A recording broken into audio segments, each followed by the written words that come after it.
Siendo las 9:03, que es la hora que habitualmente empezamos con esto, eh, vamos a empezar. Primero, darles el agradecimiento a la Asociación de Marketing Digital y Data de Chile, la MDD, que nosotros tenemos una alianza ya hace 2 años, donde hacemos actividades conjuntas y asistimos tanto los socios de la MDD, algunos coinciden entre nuestros socios, a las actividades. Hoy estamos con Macarena Gatica y Elías Moor. Macarena es la presidenta del Consejo de Ética y Autorregulación de la MDD y Elías Moor es abogado de Carey y también miembro del mismo consejo.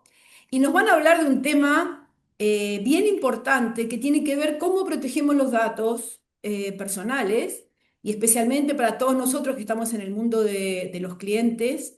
¿Qué va a pasar a partir del 1 de diciembre de 2026 que esta ley, la ley que se viene, empieza a regir? Seguramente muchas de las empresas de ustedes ya se han empezado a adaptar porque ya falta poco para esto, pero es muy importante entender en qué consiste la ley y cómo vamos a tener que cumplirla. Y les digo una cosa, no solo porque hay que cumplir la ley, sino porque además de esta forma generamos confianza con nuestros clientes. Y todos ustedes saben que la confianza es uno de los pilares básicos que tiene que ver con la lealtad, la fidelización y en resumen con la experiencia de los clientes. Así que sin más no los quiero aburrir porque los expertos son ellos, son bien expertos en Chile y les diría que en el mundo de este tema. Así que aprovechemos de escucharlos y al final vamos a dejar un espacio para las preguntas que ojalá tengan muchas y con mucho gusto Maca y Elías nos van a responder. Así que Maca, Elías, todo suyo el escenario. Muchas gracias por acompañarnos hoy y los dejamos con la audiencia. Muchas gracias, Marisa, y a DEC Chile por esta instancia. Parte de lo que hace el Consejo de Ética y Autorregulación de la MDD es crear conciencia. Y esa es la finalidad con la cual hoy día estamos con Elías aquí, para poder explicarles un poquitito de qué se trata esta ley. Bueno, como Marisa nos presentó, mi nombre es Macarena Gatica, soy presidenta del Consejo de Ética y Autorregulación de la MDD y soy socia de DLA Piper. Elías Moore, abogado del estudio Kerry, y Elías también es parte del Consejo de Autorregulación. Vamos viendo un poquitito dónde está regulado todo lo relacionado con protección de datos. Por favor, hagan sus preguntas en el chat. Vamos a dejar un espacio al final para preguntar. Si quieren, las anotan y después podemos abrir el micrófono para que ustedes hagan sus preguntas, ¿ya? Entonces, primero, en el año 2017 se incorpora en la Constitución como un derecho fundamental la protección de los datos personales. Esto es tremendamente relevante porque de partida, ¿cierto?, la Constitución es la máxima norma que tenemos en nuestro ordenamiento jurídico y eso obliga no solamente al actuar de los privados, sino también del sector público. Y señala que la protección de datos se determinará en la forma que lo señale una ley. Y esa ley es la ley 19.628. Es una norma que data del año 1999. Esta norma es copia de la norma que regía en España en el año 80, es decir, es una norma que la realidad es que es totalmente obsoleta y que no tiene presente, ¿cierto?, dado de dónde viene, todo lo que hoy día hacemos con los datos, la tecnología, los modelos, la inteligencia artificial, ¿ya? Dado que esta norma quedó obsoleta, se presenta un proyecto de ley en el año 2017, que es aquella ley que modifica la ley 19.628, y para hacerlo claro, vamos a decir que es la ley 21.719, ¿ya? Pero que después vamos a hablar de la que es parte de la ley 19.628. Pero para entender, hoy día nos vamos a referir a esta modificación que es tremendamente relevante, ¿ya? Ahora, esta norma entonces fue publicada el 13 de diciembre del año 2024. Como vemos, tiene 2 años de vacancia, es decir, la norma entra a regir el 1 de diciembre de este año. A los 6 meses de haberse publicado la ley, debieron haberse dictado los reglamentos, aún no se dictan, hay uno que está en la toma de razón de la Contraloría. Y la ley señala que la agencia se constituirá 60 días antes de la entrada en vigencia de la ley, es decir, octubre. Sin embargo, En la ley de reajuste de salarios públicos, que ayer estuvo en la comisión mixta, se aprobó un artículo referido a la constitución de la agencia, donde se indica que esta se va a constituir 60 días antes. ¿Ya? Y esto es algo que está ahí recién salido del horno, por lo tanto vamos a tener una agencia el 1 de junio de este año. Esto no significa que la agencia pueda fiscalizar el 1 de junio, pero sí significa que va a tener 6 meses para estar mejor preparada para la entrada en vigencia de la ley.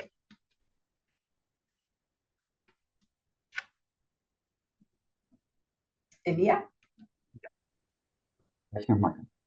Bien, bueno, como les decía Macarena hace unos instantes, esta ley trata, digamos, lo que regula, el acto que da, digamos, bajo su regulación es el tratamiento de datos personales. Y por lo tanto, vamos a detenernos, o quiero que nos detengamos unos minutos a entender a qué se refiere la ley cuando está hablando de tratamiento de datos personales. Hay que analizar cada uno de estos conceptos por separado. ¿Con qué propósito? Para que nosotros sepamos, entendamos cuándo esta ley va a estar siendo aplicable a lo que nosotros como empresa estamos haciendo. Bien, comencemos con el concepto de tratamiento. ¿Qué es tratamiento? La definición que ustedes pueden ver aquí es la que da la ley y, como ustedes podrán apreciar, es muy amplia. Aborda prácticamente cualquier actividad relacionada con los datos personales, porque la ley entiende que tratamiento es cualquier operación o complejo de operaciones de carácter automatizado, también manual, que permita, y ahí vienen un montón de verbos, recolectar, almacenar, grabar, confrontar, o, y quédense con la parte final, utilizarlos en cualquier otra forma. Es decir, desde que ustedes tocan un dato personal para usar, para hacer cualquier cosa con él. Digamos, voy a copiarlo, lo voy a enviar a una persona, voy a hacer una tabla para contrastar información. Todo eso constituye tratamiento. Pasemos a la siguiente, por favor, Maca, si puedes. El siguiente concepto es el de dato personal. Okay, entendemos lo que es tratamiento. Ahora, ¿qué es dato personal? Y en la definición que da la ley es cualquier información vinculada o referida a una persona natural identificada o identificable. Este concepto sí es un poquito más profundo. Vamos a tener que detenernos un poco más en entender qué es un dato personal, porque muchas veces se tiene la idea de que un dato personal es el nombre, el root, el domicilio, pero la verdad, dato personal es muchísimo más que eso. La definición es cualquier información vinculada o referida a una persona natural, identificada o identificable. Por lo tanto, si yo, por ejemplo, voy armando un, un perfil de las cosas que a cada uno de ustedes le gusta. Por ejemplo, digo, bueno, mira, a Macarena le gusta este tipo de bebida o ir de vacaciones a tal lugar y voy tomando nota de todos esos datos. Eso también es un dato personal, no es el root, sino que es cualquier información relacionada con una persona concreta, específica. Y además quiero detenerme en otro aspecto de esta definición. Fíjense cómo termina, dice identificada o identificable. Y este último concepto es clave porque a lo que apunta es a que el dato personal no necesariamente va a... no es necesario que yo tenga el nombre de la persona para que estemos hablando de datos personales. Yo puedo estar, por ejemplo, dando un conjunto de características que si me permiten dar con la identidad de la persona, igualmente van a ser datos personales. Me explico. Imaginen ustedes que están en una sala de clase, ¿cierto? Y que hay solamente una persona una mujer que está usando un chaleco de color rojo. Es la única que está usando un chaleco de color rojo. Si el profesor de esa clase empieza a hablar y dice, mira, a la mujer con chaleco de color rojo de esta sala le gusta tal y cual cosa, todo lo que diga, toda la información que dé, va a ser datos personales. Y ustedes van a decir, bueno, pero la verdad que nunca dijo el nombre, no sabemos a quién se está refiriendo. Pero eso no es lo importante. Lo importante es que él ha dado información clave para que ustedes puedan identificarla. La mujer con chaleco rojo, que es la única de la sala. Por lo tanto, a eso apunta cuando dice identificada o identificable. Y es importante que ustedes retengan esta información porque muchas veces se van a dar cuenta de que la información que ustedes están recopilando, a lo mejor no está el nombre ahí, o no está el root, pero el conjunto de información es tan, tan grande que ustedes igual podrían eventualmente llegar a identificar a la persona con nombre y apellido, y por lo tanto todo lo que tienen igualmente es considerado dato personal, aunque no esté el nombre en esos datos. A eso es lo que yo quería apuntar con detenerme en lo que significa identificable. Elías, te puedo complementar ahí porque fíjense Pues, que el ejemplo de la patente de un auto, ¿ya? Porque la patente de un auto por sí solo, si yo les pregunto, ustedes me van a decir, no, no es dato personal JPRT 43, ¿cierto? Sin embargo, yo con un esfuerzo mínimo, que es ingresar al registro automotriz, yo puedo saber que ese auto pertenece a María García, por ejemplo, ¿ya? Entonces, es bien importante lo que dice Elías, porque cada vez que es identificable, yo estoy sujeto a la ley y son datos personales, ¿ya? Y otro elemento importante, hay veces que nos mandan listas anonimizadas, pero dice gerente general. Gerente general hay uno, o gerente de finanzas. Por lo tanto, nuevamente, es fácil. Fíjense que el otro día con un cliente estábamos viendo información del INE, ¿ya? Y uno dice, ah, bueno, pero el censo cuando publica el INE la información es anónima, ¿cierto? Sin embargo, uno puede llegar a ver ciertas manzanas en un determinado barrio y es fácil, porque yo voy a otro repositorio de datos como puede ser un conservador de bienes raíces, ya sea que el rol de la propiedad yo lo obtuve, por ejemplo, del Servicio de Impuestos Internos, y hago una ingeniería que no estamos hablando que es de la NASA, es una ingeniería bastante fácil.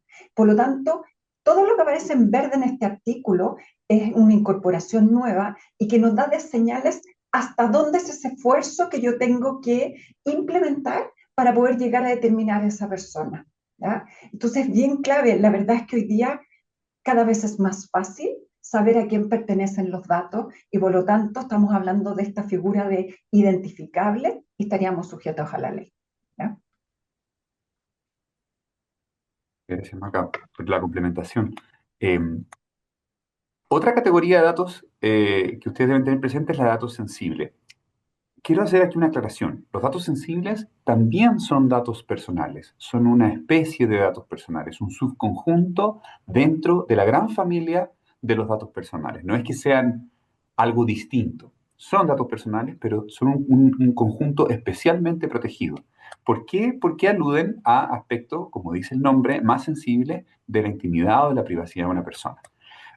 Algunos ejemplos son los datos que revelen el origen étnico o racial, afiliación política, sindical o gremial, situación socioeconómica, convicciones ideológicas, filosóficas, creencias religiosas, datos de salud, etcétera. ¿Ya? ¿Por qué son importantes, por qué es importante tener noción de que existen estos datos? Porque la ley le da una especial protección. Para tratar estos datos, para poder usarlos lícitamente, hay condiciones, hay requisitos más exigentes. La ley establece específicamente en qué circunstancias tú estás autorizado para usar estos datos personales. Y además, ¿cierto? Establece una pena, una sanción más alta para la empresa que maneja mal estos datos. Es decir, están asociados a infracciones más graves. Ay, perdón. Y esto que tenemos en pantalla ahora es para explicarles un poquitito quiénes son los diferentes actores que participan en este ecosistema de protección de datos. Y esto es bastante, un escenario bastante sencillo, puede ser bastante más complicado, ¿ya? ¿Quién es el responsable? El responsable del tratamiento de datos es aquel que decide los fines y medios, dice la ley. Es decir, va a definir qué se hace con los datos, qué datos vamos a usar, quiénes son los titulares, es decir, son trabajadores, son clientes, son prospectos, son proveedores, personas naturales, ¿ya? Luego tenemos los titulares, que son aquellas personas a quienes pertenecen estos datos y quienes los entregan directamente o indirectamente, como veíamos anteriormente, a la empresa, ¿ya? Esto no es los datos personales. Recuerden, siempre que tienen una duda, volver a la definición que decía Elías, es decir, no, que esta información no me la entregó el titular del dato, esta información yo la obtuve de un modelo. Bueno, si ese modelo dice que Macarena, que Elías es A, B, C, D, esa calificación es un dato personal. Interesante el titular, solamente las personas naturales tienen datos personales, ¿ya? Por lo tanto, cuando tenemos servicios, productos destinados a empresas, claro, el riesgo baja. bastante, porque no tenemos un consumidor final, persona natural, pero ojo, sí vamos a tener, por ejemplo, el representante legal, el contacto de la empresa, ¿qué otro dato podemos tener? El representante, el beneficiario final, el contacto de la empresa, ¿ya? Ahora, el encargado de tratamiento de datos es aquel que ejecuta todo parte del tratamiento por cuenta del responsable. Tal como lo dice su nombre, recibe un encargo. Por ejemplo, haga un estudio de mercado con estos datos. Por ejemplo, haga una campaña publicitaria con estos datos. Por ejemplo, almacénelos, como puede ser un servicio en la nube. ¿Ya? Por lo tanto, esto da una infinita variedad de quienes pueden ser encargados de tratamiento de datos. Un delivery de productos también puede ser. Las plataformas que nos permiten gestionar datos de trabajadores también es un encargado de tratamiento de datos. Ahora, como ven arriba hay una flechita que dice debida diligencia. ¿A qué nos referimos? El responsable tiene que seleccionar con la debida diligencia a estos proveedores, a estos encargados de tratamiento de datos. Es decir, ¿cómo va a cuidar los datos? ¿Para qué los va a utilizar? No los puede utilizar para una finalidad distinta, ¿ya? Por lo tanto, tiene que haber una evaluación de ese proveedor desde el punto de vista de datos personales y, por ejemplo, de seguridad, la información, ciberseguridad. Generalmente estamos acostumbrados a seleccionar proveedores porque es el más barato, económicamente, ¿cierto? Es el que más nos conviene. Bueno, aquí viene otra mirada y vamos a tener que determinar ciertos proveedores que van a ser críticos desde el punto de vista de datos personales y no netamente operacionales, es decir, que podamos seguir prestando el servicio, ¿ya? ¿Qué significa esta debida diligencia? Entonces, evaluación de proveedores y en segundo lugar, la ley señala que esta relación, este encargo, este mandato, tiene que estar escriturado y debe cumplir con ciertos requisitos, ¿ya? Y luego, obviamente, tenemos a la Agencia de Protección de Datos, que es un órgano nuevo, que ya les comentaba antes, entonces, y que es el que va a fiscalizar el tratamiento de datos que hacen los responsables y los encargados. Ahora vamos a detenernos en un concepto que es clave para entender toda esta regulación, que es el concepto de bases de licitud. Es un nombre bastante técnico, un poquito árido, no es muy evidente a qué se está refiriendo, pero trataré de explicarlo. Eh, la idea central en toda esta regulación de datos es que los datos personales son prestados. Ustedes, cuando usan datos de sus clientes o de sus empleados, etcétera, no son ustedes dueños de esos datos, ni pueden hacer lo que se les dé la gana. Cuando manejan información de otra persona, siempre es o tienen que tratarla como información prestada y que tienen que cuidarla, tratarla, ¿cierto?, respetando la confidencialidad, etcétera, etcétera. Ya nos vamos a tener más en detalle las obligaciones, pero la idea central detrás de base de licitud es que ustedes tienen que tener un permiso que los habilite a usar esos datos. Una causal legal que valide el hecho de que ustedes estén manejando esa información. Es decir, yo tengo que ser capaz de demostrar cuáles son las razones, cuál es la justificación que me habilita a mí como empresa a usar información ajena. Y la ley establece varias de estas causales justificaciones y el nombre técnico que le da es bases de licitud o fuentes de licitud. Cualquiera de las dos se utiliza en esta regulación. Eh, Establece varias. Y es muy importante que ustedes se familiaricen con cuáles son estas bases de licitud, cuáles son estas causales, justificaciones que me habilitan a usar información ajena, porque a veces va a ser aplicable una base de licitud y otras veces la otra. Y es parte, ¿cierto?, del ejercicio que tienen que tener los profesionales dentro de una empresa, es ir aprendiendo cuándo se aplica una y cuándo la otra. La más obvia, la más conocida por todos, es el consentimiento de la persona. Es decir, que yo estoy usando los datos personales porque esta persona me autorizó para eso. Me dio su permiso, me firmó un consentimiento, me dijo yo te autorizo a que uses toda mi información personal para A, B, C o D. ¿Ya? Algo importante de esta, ya nos vamos a tener más adelante los requisitos del consentimiento, Macarena se los va a explicar con más detalle, pero también es importante que sepan que esta base de licitud no siempre es la más adecuada. Hay circunstancias donde no tiene valor, ¿ya? Donde, por ejemplo, si yo ejercí presión o de alguna manera obligué a la persona a autorizar eso, porque si no, no le daba el servicio, si no, no la contrataba, la ley desconfía de que ese consentimiento realmente sea válido. Otra base de licitud es la propia ley. ¿A qué se refiere esto? Es que en la misma ley hay ciertas causales eh, para las cuales se permite, o sea, que habilitan a usar datos. Un ejemplo, bueno, si es necesario usar datos para salvarle la vida a esa persona y velar por su integridad física en una situación de emergencia, eso la ley lo habilita expresamente en un artículo, por ejemplo. Y hay otros más, hay varios más. Entonces, ustedes pueden ir encontrando en la ley ciertas habilitaciones. Y lo interesante de estas otras bases de licitud que les voy a explicar es que da lo mismo que la persona esté de acuerdo o no. Acá el consentimiento de esa persona pasa a segundo plano, no importa, porque hay otra causal que les permite a ustedes usarlo prescindiendo de lo que esa persona piense. ¿Ya? Una tercera base de licitud es que es un conjunto de reglas para usar datos de carácter económico, financiero, bancario, comercial. Dentro de la misma ley hay un capítulo entero que regula, está principalmente pensado en regular las actividades de los buros de crédito, como Equifax, por ejemplo, como el boletín comercial, y se establecen reglas claras de cuándo pueden publicar información, cuándo no. Y de nuevo, lo que está detrás es que ahí el consentimiento de la persona en cuestión no es importante, pasa a segundo plano porque esta es una actividad regulada. Una cuarta base de licitud es el tratamiento necesario para la ejecución de un contrato. Esto es muy importante porque a veces para poder cumplir con un contrato, para poder prestar un servicio, yo necesito manejar información personal.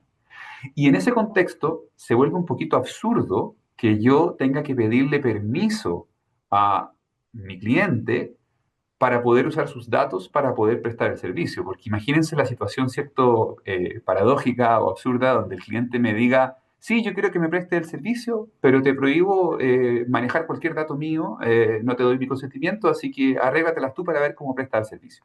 Hay ciertas veces en que prestar el servicio sin manejar información personal es imposible. Pensemos, por ejemplo, en despachar un producto. Para poder despachar un producto, sí o sí, ustedes necesitan manejar datos personales. Lo mismo que para administrar una cuenta bancaria. Tienen que manejar datos personales. Por lo tanto, a lo que apunta esta causal, esta base de licitud, es a permitir, habilitar que ustedes puedan manejar todos los datos necesarios para la prestación del contrato. Pero ojo con leer esta causal. Esto no significa chip libre, porque lo que hace el regulador es decir, yo me voy a fijar en que esos datos realmente sean necesarios para prestar el servicio. No me vaya usted a hacer la trampa, ¿cierto?, de levantar más datos de los que realmente son necesarios para prestar el servicio. Así que tienen que mirar esta base de licitud por los dos lados, ¿ya? Las dos caras. ¿Ok? Me permite, pero con un límite. Aquello que realmente sea estrictamente necesario. Luego está la satisfacción de interés legítimo, que esto es una causal, una base muy interesante, da para extendernos mucho, pero voy a tratar de resumirla de una manera muy simple. El regulador europeo, que es el que estamos copiando nosotros, el que inspiró mucho nuestra ley, entendió que la ley no podía ponerse en todas las hipótesis y por lo tanto diseñó una causal que podríamos llamar medio comodín, ¿ya? Para aquellos casos que el legislador no puede prever y que básicamente le llama la satisfacción de interés legítimo, pero que no afecten los derechos fundamentales del titular. ¿Y cómo se ha interpretado? Porque es muy difícil de entender de solo leerla. ¿Cómo se ha interpretado en Europa, por ejemplo, que es la que inventó esta causal? Básicamente se ha interpretado como un ejercicio donde la empresa en cuestión o quien quiere usar los datos tiene que poner en una balanza cuáles son sus intereses y cuáles son las afectaciones que podría causar a la persona en cuestión y tiene que pesarlos, ¿ya? Y hay toda una metodología para poder hacer ese ejercicio tan complejo donde básicamente hay que responder tres preguntas. Mi propósito. ¿Cuál es mi propósito? ¿Es lícito, real, actual? El propósito que estoy persiguiendo como empresa. Luego, eh, lo que yo quiero hacer, ¿puedo lograr ese objetivo de una manera menos intrusiva, menos invasiva para la privacidad de la persona o no? Y por último, ¿a qué riesgo estoy exponiendo a esta persona y cómo puedo mitigar esos riesgos para que mi afectación sea realmente proporcional y la mínima necesaria, ¿cierto? Es toda una metodología, esto da para mucho, pero quiero presentar que la tengan presente, ¿ya? Porque yo creo que varias empresas van a echar mano a eso. Un ejemplo paradigmático es la instalación de cámaras de vigilancia, por ejemplo. Ese siempre se da como el ejemplo, porque en el fondo, piensen ustedes, es muy difícil, imposible, la verdad, pedirle consentimiento a todas las personas que visitan un edificio. Eso es absurdo, ¿cierto? Y más encima, imagínense el caso, las cámaras de vigilancia muchas veces se instalan para poder perseguir a una persona que es un ladrón, ¿no es cierto? Entonces, imagínense pedirle consentimiento al ladrón para filmarlo, es como muy absurdo, ¿no? Entonces, precisamente para atender ese tipo de casos es que se crea una base de licitud como esta, ¿ya? Como DIN. Y ya para terminar, la última solicitud es el tratamiento de datos necesarios para la formulación, ejercicio, defensa de un derecho ante los tribunales de justicia o órganos públicos, que a lo que apunta es a que ustedes puedan meter en sus escritos, en sus alegaciones, solicitudes, todos los datos que sean necesarios para defenderse. De nuevo, porque sería un poco absurdo que ustedes tuvieran que pedirle permiso, ¿cierto?, a la contraparte, al testigo, para poder mencionarlo en la demanda o en su defensa o en lo que sea. Si así funcionara la ley, la verdad que sería muy difícil poder defenderse, porque ustedes le podrían decir a la contraparte, oye, quiero mencionar lo que hablamos el día anterior, ¿me das permiso para eso? Y la contraparte va a decir, no, porque me va a perjudicar en la causa, así que no tiene mi autorización. Obviamente que esa solución no tiene sentido y por eso la ley da un permiso para que ustedes puedan hacer uso de todos los datos que necesiten para defenderse ante los tribunales y ante la administración.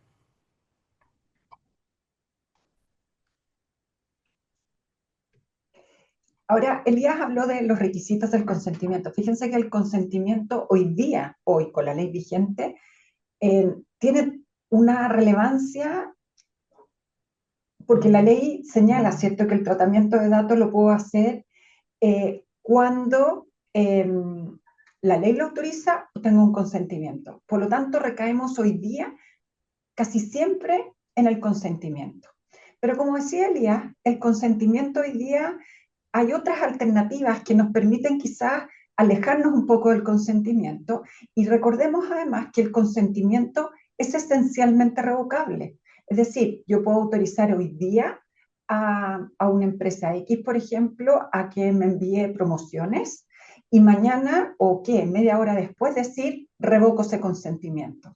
Por lo tanto, como base de licitud, como estabilizante, es frágil, ¿cierto? Y nos puede dejar de alguna manera sin ningún dato si solamente nos vamos a fundar en el consentimiento.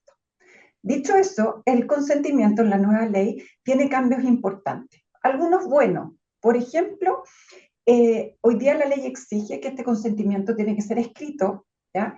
Y con la nueva regulación vemos que se puede manifestar de otra forma. Pensemos en un call center, ¿cierto? Donde yo, Macarena Gatica, llamo para pedir información de un producto o un servicio y quieren registrar mi información más allá de ese requerimiento y la persona me pide el consentimiento por teléfono, obviamente que va a quedar grabado para que tengamos una evidencia, bueno, es válido, ¿ya?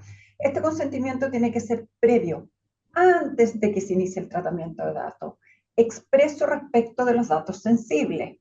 Recuerden la definición, todo lo que cae en esa, datos de salud, socioeconómico, que es tremendamente relevante, hablemos de raza, religión, afiliación sindical, hoy día también pasa a ser un dato sensible.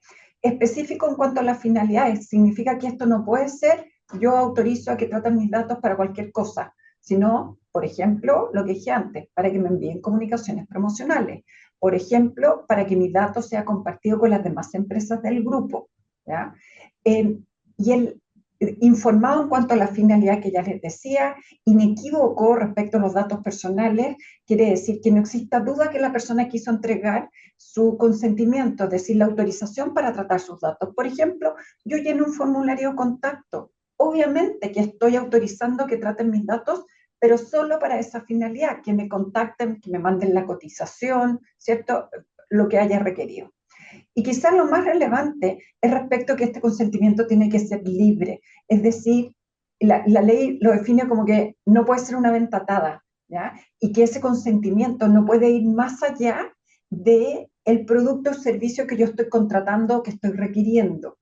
Por ejemplo, hoy día vemos muy común políticas de privacidad que tienen distintas finalidades y yo tengo que aceptar todas o ninguna.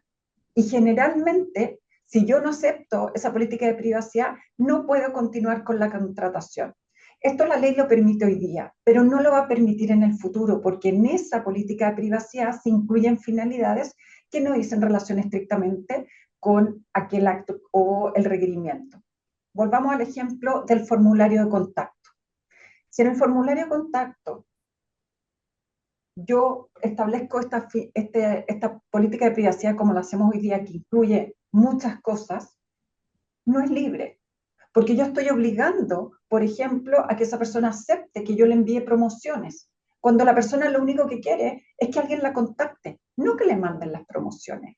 ¿En qué se traduce esto? Se traduce en consentimiento granular, donde yo voy a tener que diferenciar, ¿cierto? Y con libertad, que la persona pueda elegir libremente o no, se otorga su consentimiento. Se traducen en formato digital, en distintos checkbox que no pueden venir prechequeados, es una muy mala práctica, vienen en blanco y la persona puede o no aceptarlo. Entonces, en el ejemplo del formulario de contacto, si Macarena quiere, acepta recibir promociones, si no, no. Y no le impide enviar ese requerimiento. ¿Ya? Ahora, otro aspecto que eh, regula esta ley es los derechos de los titulares, que establece ciertos derechos en favor de las personas con respecto a sus datos. Hay que decir que algunos de estos derechos ya existen en Chile, en la ley, llamémosle vigente, actual, antigua, pero la nueva ley, la que entra en vigencia el 1 de diciembre, los refuerza, ¿ya? Los desarrolla más y profundiza en ellos. ¿Cuáles son estos derechos? El primero es el derecho de acceso, que básicamente es el derecho que tienen las personas de exigir a cualquiera que esté tratando su información que les explique de dónde sacó esos datos, cuál es la base de legalidad, base de licitud, esos conceptos que acabamos de comentar, que estarían habilitando a esta empresa, etcétera, a tratar esa información, ¿cierto? A quién se la están compartiendo. Es decir, es un derecho a saber, ¿ya? Quiero saber qué están haciendo con mis datos. Luego está el derecho de rectificación, que básicamente, como dice el nombre, da permiso, habilita a la persona a exigir que se cambien los datos erróneos. Esa información que tú tienes sobre mí es equivocada, aquí está la evidencia equivocada, por favor, corrige eso que estás diciendo de mí porque no corresponde, o que estás analizando, etcétera, cuando la información es equivocada. Luego está el derecho de oposición. El derecho de oposición básicamente permite oponerse a los tratamientos que está realizando un responsable, en nuestro caso una empresa, ya que estamos aquí entre empresas, y las causales, bueno, son diversas, pero una de las más relevantes, interesantes, tiene que ver con eh, cuando el responsable está haciendo uso de esta base del instituto que le llamamos los intereses legítimos. Uno puede oponerse como persona, es decir, yo no pongo, y bueno, hay todo ahí un procedimiento, un mecanismo para poder resolver ese conflicto, pero básicamente la oposición permite pedir que se cese ese tratamiento.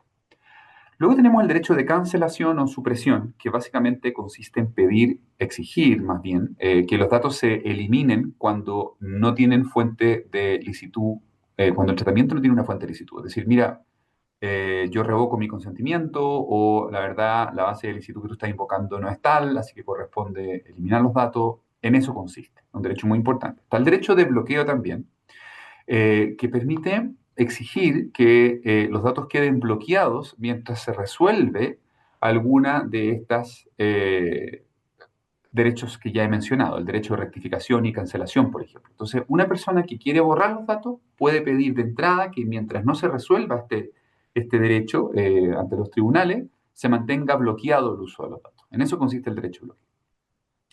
Luego tenemos el derecho de portabilidad, que es un derecho muy interesante, un derecho novedoso para Chile, pero básicamente es el derecho que tienen las personas de pedir una copia de todos los datos que la empresa o el responsable de los datos esté tratando.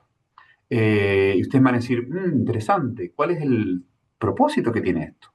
Podríamos decir que tiene dos principales fundamentaciones. Una tiene que ver con que las personas tengan más control de su información y puedan no ser cautivos de una empresa o de un responsable. Pensemos, por ejemplo, en que ustedes, ¿cuánta información le han confiado a una red social o a un gestor de correo electrónico? Le han confiado toda su identidad digital, sus contactos, sus fotografías históricas o sus correos.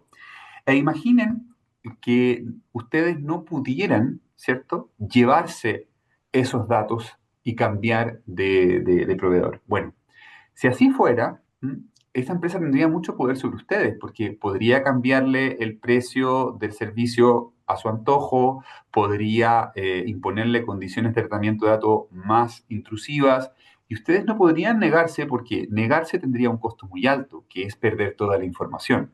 Imagínense que la empresa le dijera, bueno, si no le gusta se va y yo borro todos sus datos. Entonces, justamente a eso apunta, eso es una de las finalidades a la que apunta el derecho de portabilidad, que la persona sea libre de decir, sabe que me voy, pero deme todas mis fotos y deme todos mis correos y me voy a otro proveedor. Y la segunda finalidad es más bien quizá económica, de libre competencia, que es que justamente busca derribar barreras para la libre competencia en materia digital. Es decir, que sea más fácil el cambiarse de proveedor, el cambiarse de red social, que no tenga un costo tan alto. Por último, tenemos el derecho a la oposición a las decisiones automatizadas, que uno podría decir que más bien es como una especie dentro del derecho más amplio de derecho a oposición, pero que persigue básicamente que los seres humanos no perdamos el control de las decisiones que se toman respecto de nosotros, usando nuestra información personal y que cada día más son adoptadas por máquinas, por inteligencia artificial. O sea, hay muchas veces, crecientemente, hay algoritmos de inteligencia artificial que están analizando datos y tomando decisiones, y a lo que apunta este derecho es que las personas puedan oponerse a eso y puedan decir, mire, yo quisiera que esa decisión que está adoptando su máquina, usted como empresa, me la justifique, me diga cuál es la fundamentación que tiene, cuáles son los criterios que usa su algoritmo, y que podamos revisar esa decisión. Quiero pedir la intervención de un ser humano que me explique eso. No quiero relacionarme con una máquina que me dice, este es el resultado y vaya a saber uno cómo se llegó a ese resultado. Así que a eso apunta también este último derecho.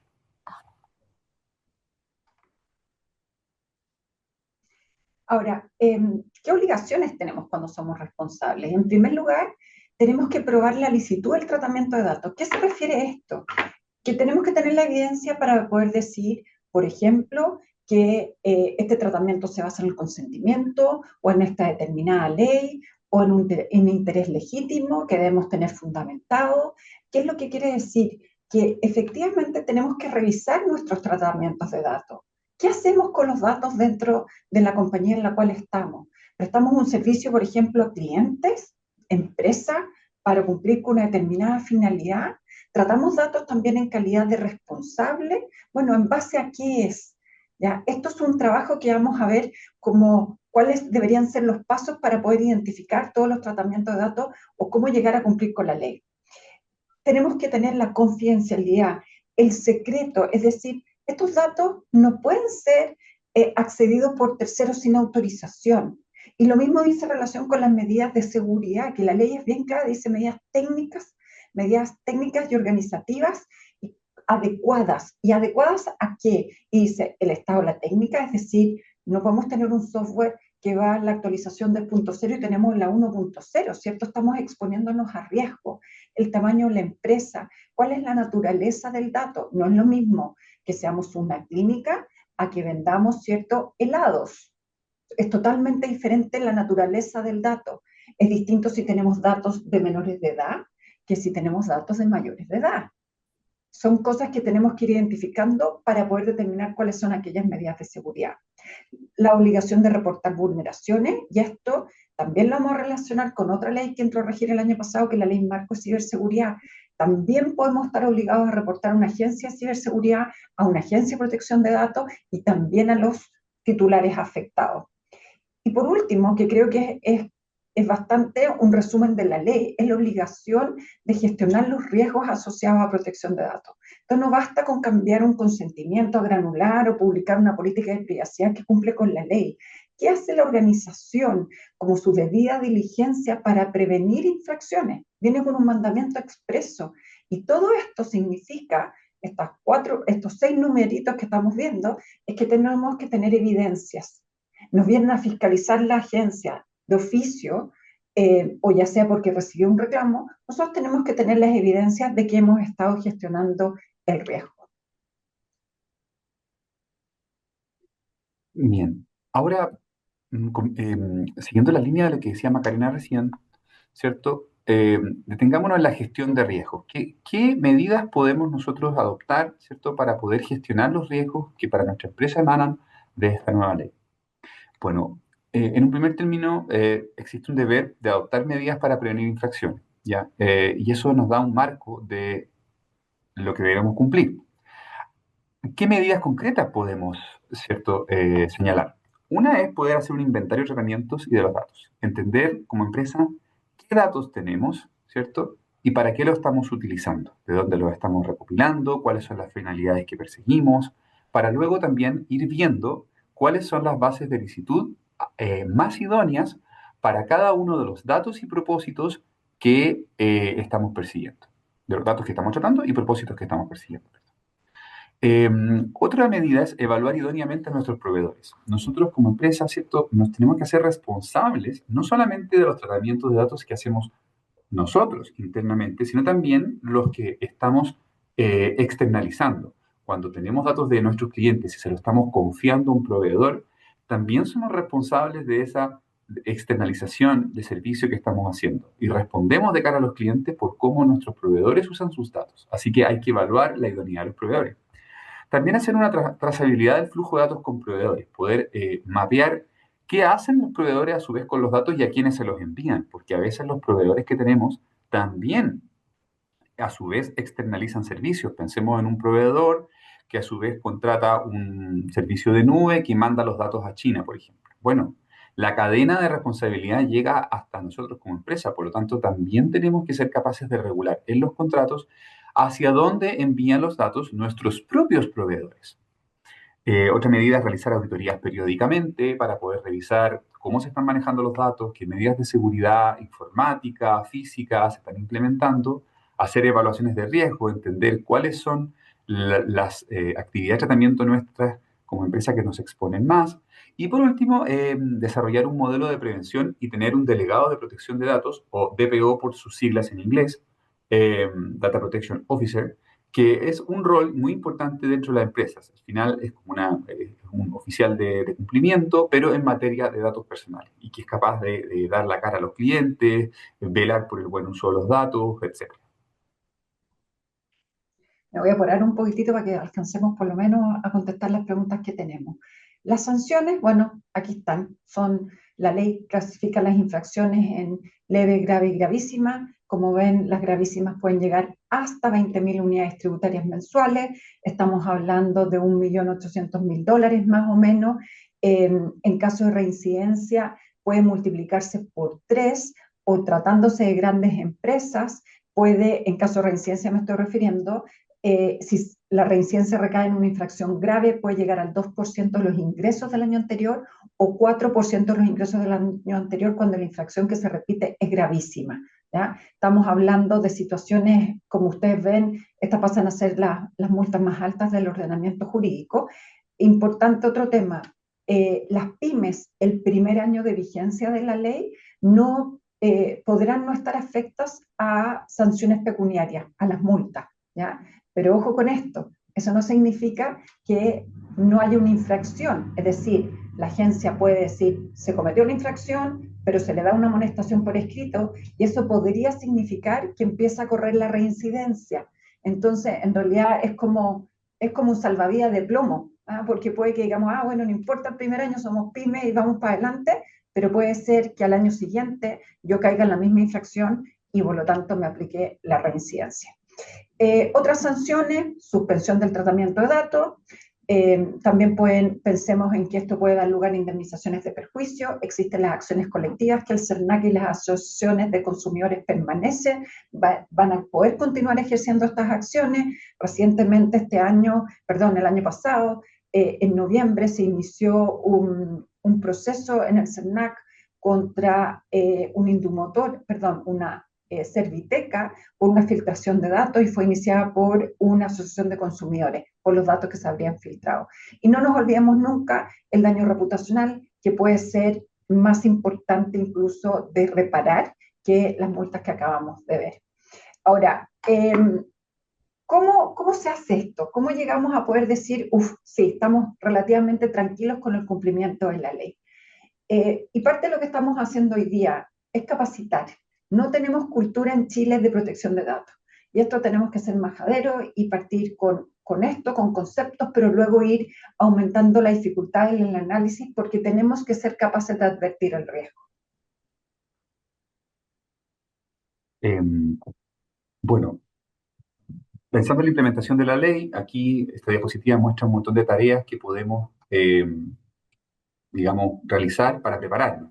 En primer lugar está capacitar internamente, capacitarnos y capacitar a quienes trabajan con nosotros.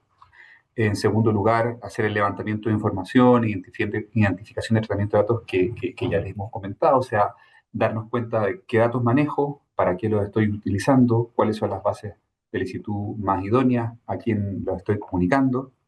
Luego, desarrollar políticas de privacidad donde nosotros podamos explicarles con claridad y transparencia a nuestros clientes, trabajadores, para qué estamos usando sus datos y preocuparnos de obtener consentimientos válidos, donde los conceptos que les explicaba Macarena hace unos momentos se vuelven clave. Cómo obtener un consentimiento que sea libre, eh, digamos, no presionado, granular, eh, para poder defender su validez. Macarena, no sé si tú quieres continuar con los otros tres. Sí, de los proveedores me lo voy a saltar porque yo creo que hablamos harto, ¿cierto? Eh, También los trabajadores son titulares de datos y tenemos que regularizar todo lo que dice. Hay una pregunta que dice, ¿qué pasa si el cliente final es un trabajador? Eh, y es la empresa, ¿cierto? Pensemos que hay empresas que incluso le venden sus productos como un precio especial a sus trabajadores. En ese caso, ya no tiene sombrero de trabajador, tiene el sombrero de consumidor.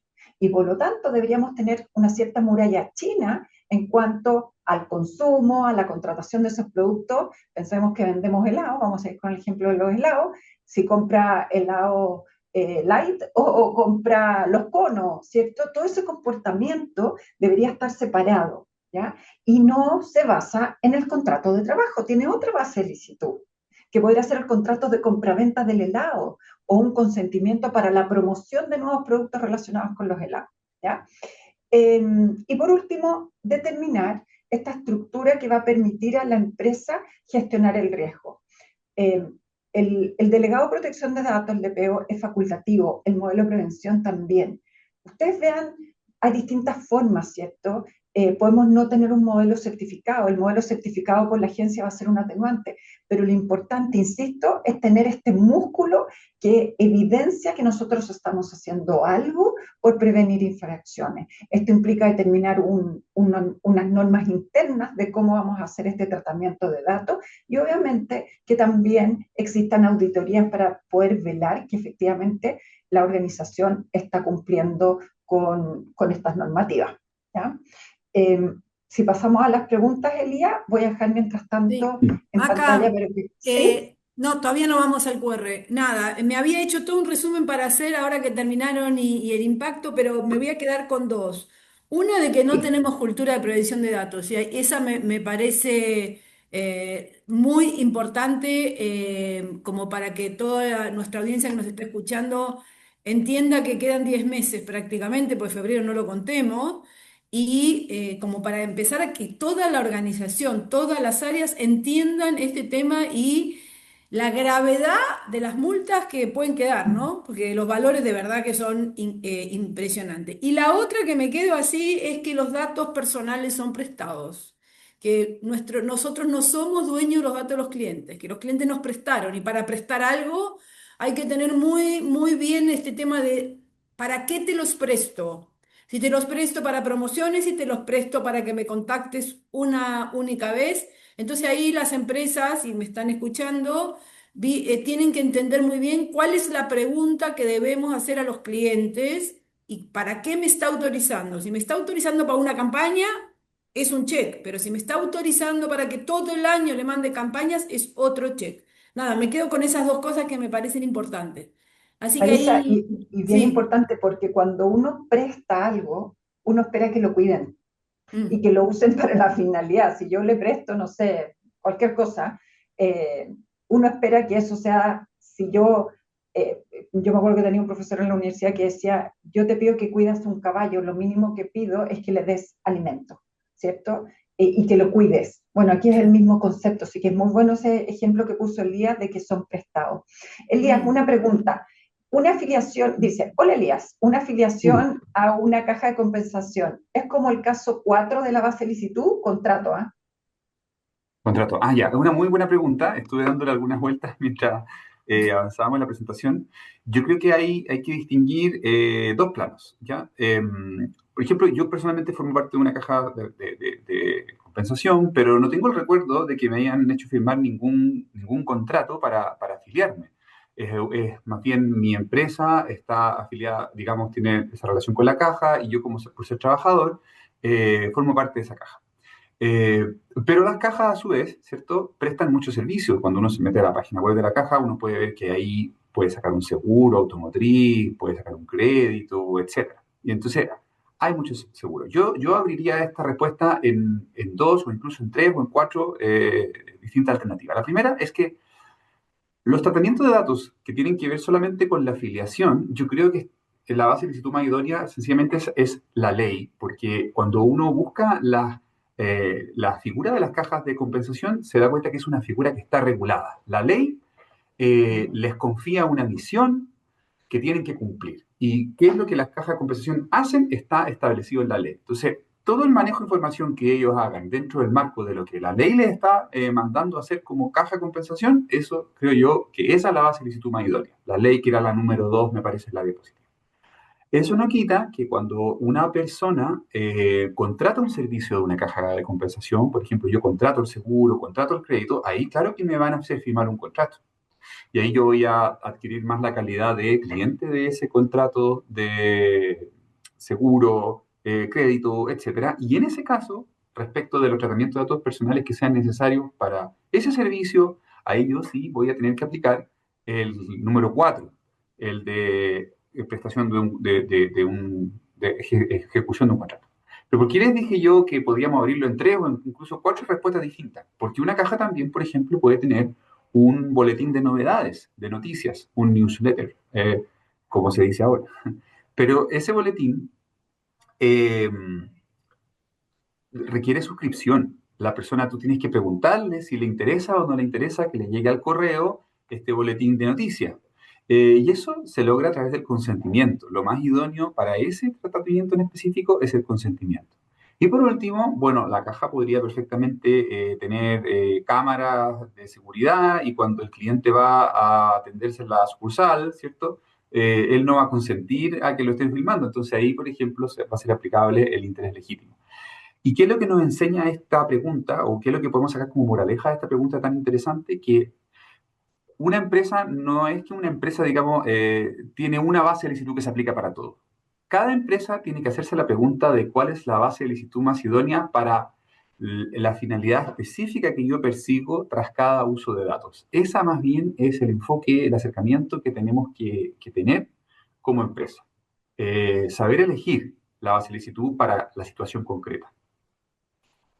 Y como ven, ahí la ley nos favorece, porque antes, como recaíamos, les dije, en la ley del consentimiento era como binario, ¿cierto? Hoy día, una amiga que tenemos en común con Elías dice, la ley nos da más juego de piernas, de ir diciendo, ah, esto lo hago por consentimiento, esto lo hago por contrato, esto lo hago por la ley, ¿ya?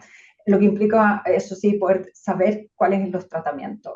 Voy a complementar porque lo que decía la pregunta que les decía de los trabajadores dice así: ¿cómo aplicaría si el negocio lo hago con la empresa, pero el usuario final de mi producto es un colaborador y la empresa puede acceder, por ejemplo, a las datas de uso del producto de mis colaboradores, de sus colaboradores? Esto se da, por ejemplo, en los seguros colectivos de salud, donde el tomador de la póliza es el empleador, pero el asegurado somos nosotros trabajadores. Y en algunos casos, y esto es algo que las compañías están cambiando, el empleador puede ver la siniestralidad. Y ojo con esto, porque el contrato está celebrado entre, hay un tomador, pero quien es el asegurado soy yo.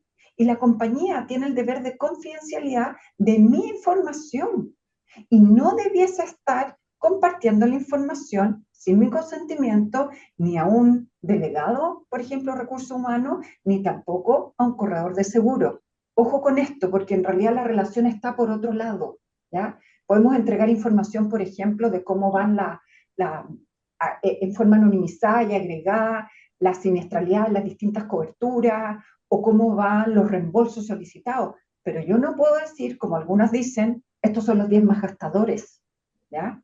De una compañía. Rápido. Maca, perdón, Maca, Sí, nos quedan 2 minutos y la ya, promesa que podemos hacer es que todas las preguntas que recibimos las vamos a contestar por sí. escrito porque, bueno, la mayoría tienen dueño, ¿sí? Solo me Sí, iría a la aquí hay unas, última que dice, que espérate, me que hay parece unos bien. asistentes anónimos. Déjame, voy a los asistentes anónimos bien rápido porque creo que hay una que es importante. Dale. Dice, consentimiento y formularios premarcados. ¿Puede la empresa no dejarlos premarcados, pero que exija que al menos marque un consentimiento específico? Lo pregunto porque si no, si no accede a otorgar ningún permiso, quizás ni valga la pena registrar el contacto, pues podría equivaler a no tener interés o que no le conteste. ¿Cómo lo ven? Elías,